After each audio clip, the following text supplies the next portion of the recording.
দেহত্যাগ করলে কি সব সমস্যার সমাধান হয়ে যাবে? মৃত্যুই সব সমস্যার সমাধান নয়।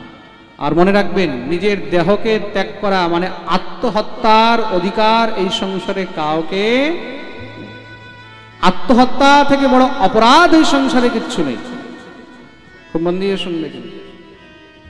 কেন? এই শরীর আমাদের নয়, আমরা হলাম এই শরীরের ভাড়াটিয়া। এই দেহ হলো একটি ঘর, এই ঘরের মালিক আমরা নই। আমরা মালিক, মালিক কে? যদি আমরা মালিক হতাম তাহলে জীবনে এই দেহ আমরা কোনোদিন ত্যাগ করে যেতাম না। আমরা হলাম ভাড়াটিয়া। যেদিন মালিক অর্ডার করবে ঘর খালি করো, সেদিন 1 মিনিটেরও সময় পাবে না, সঙ্গে সঙ্গে ঘর খালি করতে। তাই ভাড়া ঘরে থেকে ভাড়া ঘরকে নষ্ট করার অধিকার কারোর আছে? সঙ্গে সঙ্গে অ্যাকশন হয়ে যাবে, জেলে ঢুকিয়ে দেবে। প্রেম সে বলো রাধে রাধে। এই সংসারে আত্মহত্যা থেকে বড় অপরাধ আর কিচ্ছু নেই। এই 5 দিন আগে আমার কাছে এক ভক্ত ফোন করেছে, মহারাজজি আমাদের ঘরে একজন আত্মহত্যা করেছে, এখন কি করা উচিত? যে আত্মহত্যা করেছেন সে তার মা, বৃদ্ধ বয়স, 60-65 বছর। কিন্তু বিচার করে দেখুন, এমন কি মনে রাগ, ঘরের মধ্যে পরিবারের মধ্যে অনেক রকমের সমস্যা হতে পারে। আপনারা যতজন শুনছেন সবাই মন দিয়ে শুনবেন, যারা লাইভ শুনছেন তাদেরকেও বলছি, ঘরের মধ্যে সমস্যা অনেক রকমের হতে পারে, জীবনের সমস্যা অনেক রকম হতে পারে। প্রত্যেক সমস্যার সমাধান মৃত্যু নয়। আপনি মরে গেলেন, আপনি ভাবলেন যে সমস্যার সমাধান হয়ে গেল, আপনি মরে গেলেন, আপনার জীবন আপনি নষ্ট করে দিলেন। মনে রাখবেন, আপনি থাকলেও কার ফারাক পড়ছে না, আপনি না থাকলেও কার ফারাক পড়বে না। সংসার যেমন চলছিল তেমনই চলবে। আপনি চলে গেলেও কোনো ফারাক পড়বে না, কিন্তু মনে রাখবেন আপনার জীবনের যে কিছু সময় ছিল সেটাকে আপনি নষ্ট করে ফেলেন। ঈশ্বরের দ্বারা প্রদত্ত এই দেহ দ্বারা ভগবান যে আপনাকে মুক্তির জন্য একটি রাস্তা দিয়েছিল, সেই রাস্তাটাকে আপনি বন্ধ করে দিলেন। শরীর হলো রক্ত মাংসের পিণ্ড, এই পিণ্ড কোনো কাজে লাগে না, মনে রাখবে। দেহে স্থিমাংসুরুধিরে ভিমতি ত্যজত্বং জায়া সুতাদিষু সদা মমতাং বিমঞ্চ পশ্যানিশং জগদিদং ক্ষণভঙ্গুনিষ্ঠং বৈরাগ্যরাগ রসিকো ভব ভক্তিনিষ্ঠ। এই দেহ দিয়ে একমাত্র শুধু একটি কাজ করা যায়, কি? সৎকর্ম করা। শাস্ত্রে বলেছে যে আত্মহত্যা করে তার শরীরের দাহ সংস্কারও করতে নেই, খোলা মাঠে ফেলে দিতে হয়। কুকুর, বিড়াল, শৃগাল, পশু পক্ষী যেন তাকে খেয়ে নেয়। যে আত্মহত্যা করে তার কোনো শৌচ অশৌচ হয় না, খুব মন দিয়ে শুনবে, তার জন্য কোনো অশৌচ হয় না, তার জন্য চোখের জলও ফেলতে নেই। চোখের জল ফেললেও দোষ হয়, পাপ হয়। মানে আত্মহত্যাকারীকে এতটা নীচ বলা হয়েছে, নরকের মধ্যে যমদূতরা পর্যন্ত তাকে ঘৃণা করে, তাকে পিশাচ হয়ে, প্রেত হয়ে জন্ম জন্মান্তর পর্যন্ত ঘুরতে হয়। নরকে যা কষ্ট তার থেকে 1000 গুণ বেশি কষ্ট হয় পিশাচ জনি, প্রেত জনিতে। মনে রাখবে, সূক্ষ্ম দেহ হয়, সূক্ষ্ম মুখ হয়, সূক্ষ্ম ইন্দ্রিয় হয়, সেটার মধ্যে খাবার খেতে পারে না, বায়ু পান করে থাকতে হয়, কাঁদে, চিল্লায়, কাউকে বলতে পারে না। নরকে তো তাও বলতে পারে, যমদূতদেরকে বলতে পারে, তাদের কাছে কাঁদতে পারে, কিন্তু প্রেত, পিশাচ, ভূত হয়ে তারা তখন আরো বেশি কষ্ট ভোগ করে। মনে রাখবে, যারা আত্মহত্যা করে তাদেরকে নরকেও জায়গা দেওয়া হয়। তাদের থেকে বড় পাপী অপরাধী সংসারে আর কেউ নেই। তাদের নিমিত্তে কোনো শোক করতে নেই, শাস্ত্রে এতটুকু পর্যন্ত লেখা রয়েছে। তাদের জন্য কোনো ক্রিয়া কর্ম কিচ্ছু করছে। এই সংসারে তাদের থেকে বড় অপরাধী পাপী আর কেউ নেই। যারা আত্মহত্যা করে মনে রাখবে এই সংসারে তাদের থেকে বড় অপরাধী দোষী, তার জন্য জীবনে কোনোদিন যতই কষ্ট হোক যতই কিছু হোক আত্মহত্যার বিষয়ে মনে বিচারও আনতে নেই। মনে রাখবে এই কুল তো তুমি নষ্ট করলে, তোমার ওই কুলও তুমি নষ্ট করে নিলে। আত্মহত্যা এত বড় পাপ, এর থেকে বড় পাপ কিছু। আমাকে যখন সেই ভক্ত জিজ্ঞাসা করলেন মহারাজজি কি করা উচিত, আমি বললাম কিছু করা উচিত, কিচ্ছু করার নেই। তার নিমিত্তে শোক করেও কোনো লাভ। সে একজন অপরাধী ছিল, পাপী ছিল।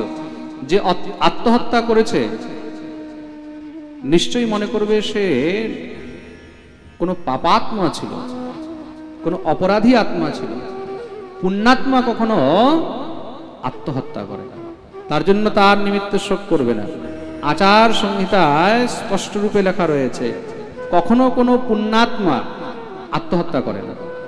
কোনো পাপাত্মা যে পূর্বজন্মকৃত কোনো পাপ, কোনো দোষ বা কাউকে অপাঘাতে মেরে এসেছে বা কারোর সঙ্গে এরকম আচরণ করেছে, সেই জীবাত্মা, সেই পাপাত্মাই কিন্তু কোনো কারণে আত্মহত্যা করিয়া থাকে। তার জন্য তার নিমিত্তে কখনো কোনো শোকও করতে নেই। তার নিমিত্তে শোক করলেও অপরাধ, তাতেও পাপ হয়। প্রেম সে বলো রাধে রাধে।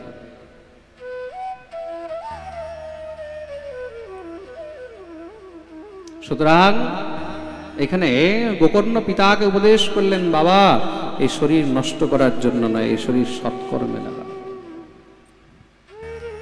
বেশি সমস্যা হলে গৃহত্যাগ করে দাও। ধর্মম ভজস্ব সততম ত্যজ লোক ধর্মান সেবস্ব সাধু পুরুষান জহি কাম তৃষ্ণাম অন্যস্য দোষ গুণ চিন্তনমাশমুক্ত্য সেবা কথা রসমহো নিতরাম পিবত্বম। সব থেকে সুন্দর সহজ একদম আরাজ রাস্তা আছে কি, গৃহ ত্যাগ করে দাও, সতত ধর্মের পালন করো, ভজন করো, সাধু বৈষ্ণবের সেবা করো, জীবনকে তাদের সেবায় লাগিয়ে দাও। তুমি যেই হও না কেন, ছেলে হও মেয়ে হও, মেয়েদের জন্য প্রচুর আশ্রম আছে, মেয়েদের জন্য অনেক নারী আশ্রম আছে, ছেলেদের জন্য অনেক জায়গা আছে।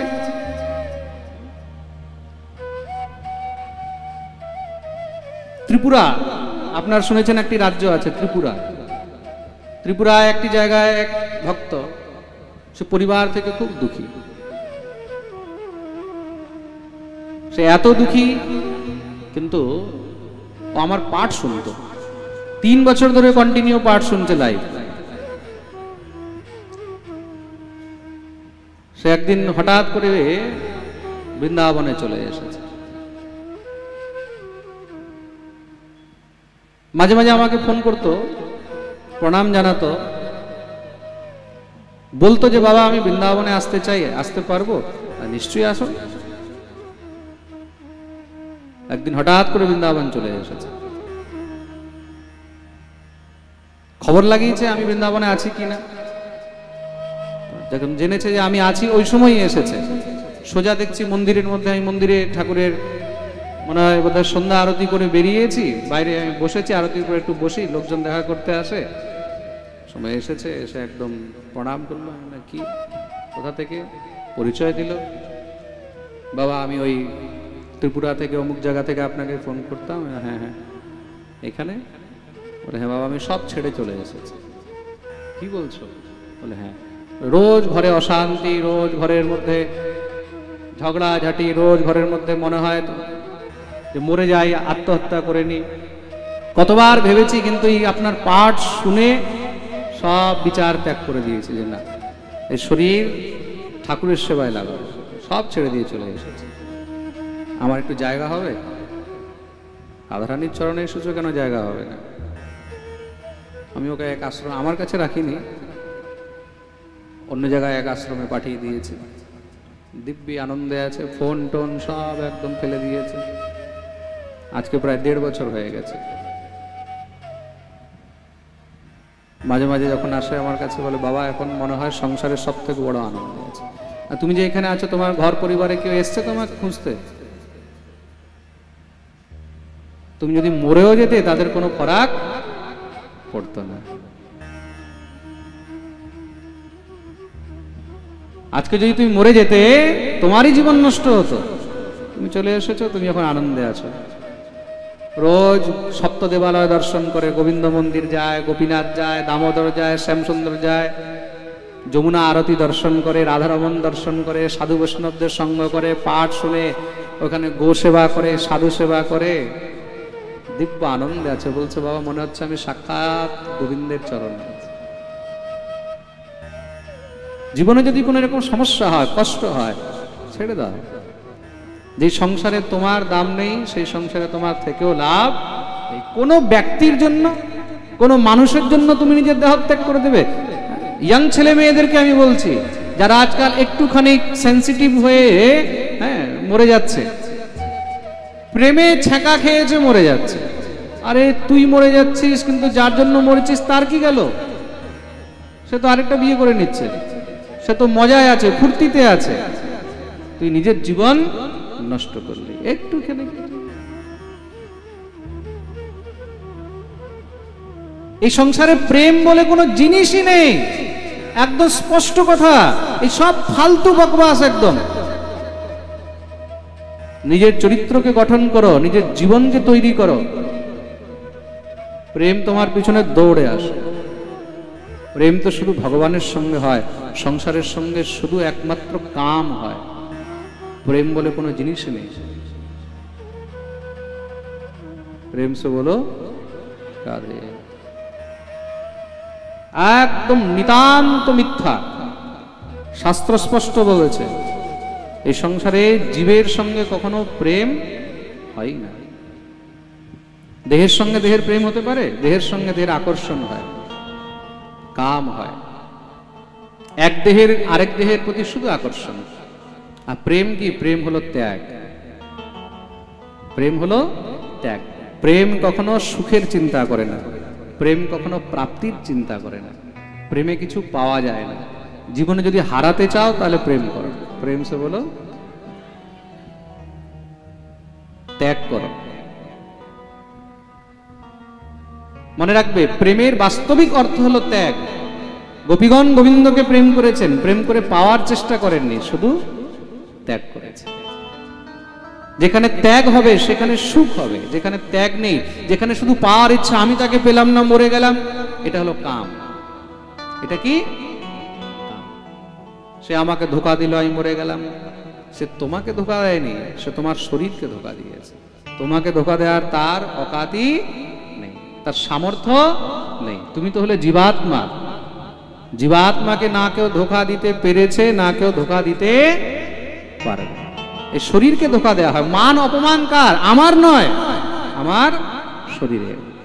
শরীর আছে, মান অপমান আছে। শরীর নেই, মান অপমানও। তার জন্য বাবা যাও, সব ত্যাগ করে বনে চলে যাও, হরিভজন করযুক্ত হরের অনুদিনম পরিচর্যয়াস শ্রীকৃষ্ণমাপনিয়তম দশমস্য পাঠ। এই উপদেশ এক বেটা নিজের বাপকে করছে। পারবে কেউ নিজের বাবাকে উপদেশ করতে? গোকর্ণ করছে।